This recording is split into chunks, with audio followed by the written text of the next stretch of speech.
दबावातही सातत्य कसं राखायचं याची एक सिस्टम आहे आणि ही सिस्टम मी एका स्टोरीमधून एका गोष्टीमधून तुम्हाला सांगणार आहे. एक झेंडू होता. हा जो झेंडू आहे ना, कॉम्पिटेटिव्ह एक्झाम देत होता. खूप उत्साह होता. तसा झेंडू आमचा बऱ्यापैकी हुशार होता. मन लावून अभ्यास करायचा. 6 महिने त्याने बऱ्यापैकी अभ्यास केला आणि 6व्या महिन्यामध्ये त्याने एक एक्झाम दिली. झालं. झेंडूने एक्झाम दिल्यानंतर झेंडूला दुसऱ्याच दिवशी जेव्हा त्याने पेपर आणि सोडवलेले प्रश्न चेक केले त्यावेळी लक्षात आलं की हा पेपर आपण फेल होणार आहोत. आणि मग आमचा जो झेंडू आहे ना, तो खूप टेन्शनमध्ये आला. त्याची झोप उडाली. अभ्यासात त्याचं लक्ष लागत नव्हतं, त्यामुळे लायब्ररीत झेंडू एका जागी बसायचाच नाही. तो सतत बाहेर फिरायचा. आणि मग हे सगळं 1-2 दिवसांमध्ये बंडूच्या लक्षात आलं. मग बंडू झेंडूच्या मागे गेला. त्याने म्हटलं, अरे झेंडू थांब थांब जरा बोल माझ्याशी. झेंडू एकदम चिडला त्याच्यावर, मला त्रास नको देऊ. झालं.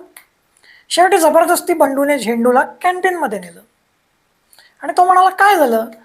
आणि यार मी नीट अभ्यास नाही केला, पेपर माझा थोडा डाऊन गेला, माझ्याच्याने काही होणारच नाही आता, अशाने कसं होईल, माझा खूप वेळ वाया गेला, खूप खर्च इथे माझा झाला.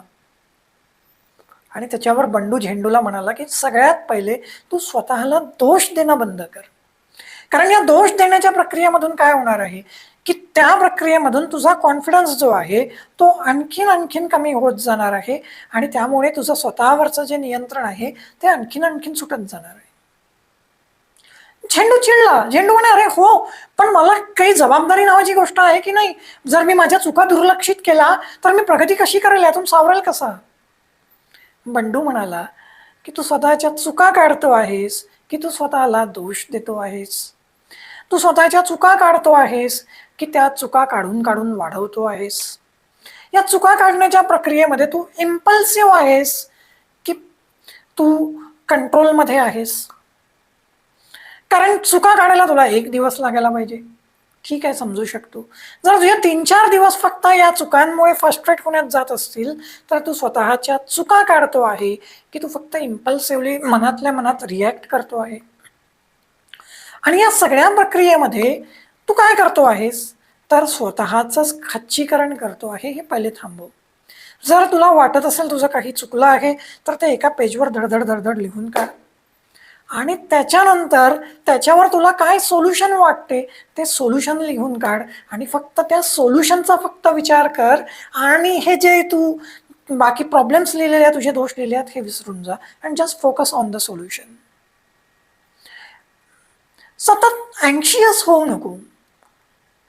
तुझ्या हातात फक्त तुझा अभ्यास करणं आहे. जेव्हा जेव्हा तुला टेन्शन येईल तेव्हा तेव्हा एक मोठा पॉज घे. जेव्हा जेव्हा तुला वाटेल की काही प्रॉब्लेम आहे, पॉज घे. एकदम रिॲक्ट नको करू. मग झेंडू गेला.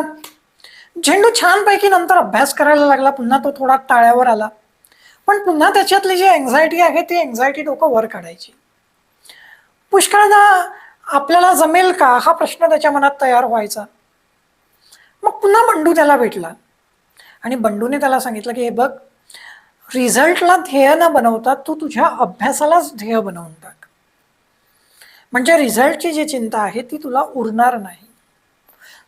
बंडूने झेंडूला सांगितलं की बघ, जेव्हा तू सुरुवात केली होती ना अभ्यासाची तेव्हा तुझ्यावर रिझल्टचं प्रेशर नव्हतं. कारण रिझल्ट आला नाही तर काय हा प्रश्न पडावा अशी परिस्थितीच कधी तुझ्या आयुष्यात आली नव्हती. आता ती परिस्थिती तुझ्या आयुष्यात आलेली आहे. रिझल्ट नाही आला तर काय. आणि म्हणून यातून जर तुला सुटायचं असेल तर या क्षणाला उत्तमपणे जगणं, या क्षणाचा उत्तमपणे वापर करणं हे तुझं उद्दिष्ट असलं पाहिजे. आणि त्यासाठी तुला काय करायचं आहे तर तुझं ध्येय जे आहे ते तुझा अभ्यास बनलं पाहिजे. परीक्षेचा रिझल्ट नाही तर तो बाय प्रोडक्ट राहील. त्यानंतर मग अचानक एक दिवस अगदी रात्री 9 वाजले होते. बंडू त्यांच्या रूमवर आला होता. त्याचं जेवण सुरू होतं आणि एकदम त्याने पाहिलं तर काय, त्याला दुरून स्वतःची गाडी पार्क करताना झेंडू दिसला. त्याने झेंडूला आत घेतलं त्याच्या रूममध्ये. दोघांनी थोडंफार जेवण केलं. त्यानंतर झेंडू बंडूला म्हणे की बघ यार, मी सगळं करतो आहे, अभ्यासात मन लावतो आहे, तेच माझं ध्येय आहे. आता पहिल्यासारखा स्वतःला दोष देत नाही, रिॲक्ट पण करत नाही, इम्पल्सिव्हली स्वतःला दोष देत राहून सोल्युशनवर माझा फोकस आहे. पण कधी कधी काय होते की मी मित्रांसोबत राहतो आणि अचानक माझा माइंडसेट थोडासा डिस्टर्ब होतो. बंडूने त्याला सांगितलं की बघ झेंडू, हे सगळं माझ्यासोबत पण होते.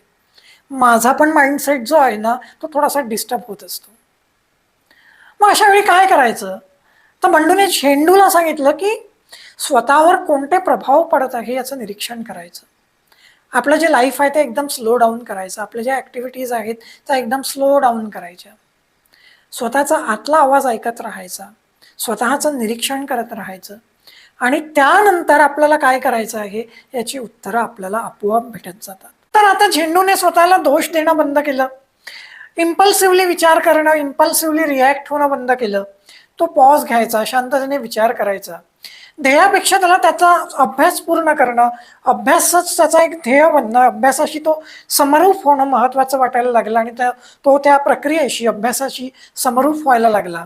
आणि जेव्हा त्याला स्वतःमध्ये एक भावनिक इम्बॅलन्स जाणवायला लागायचा, इमोशनल टर्मॉईल जाणवायला लागायचा, तेव्हा तो ब्रेक घ्यायचा, शांततेने बागेत बसायचा, स्वतःला सांगायचं की माझं लाईफ मी स्लो डाऊन होत आहे.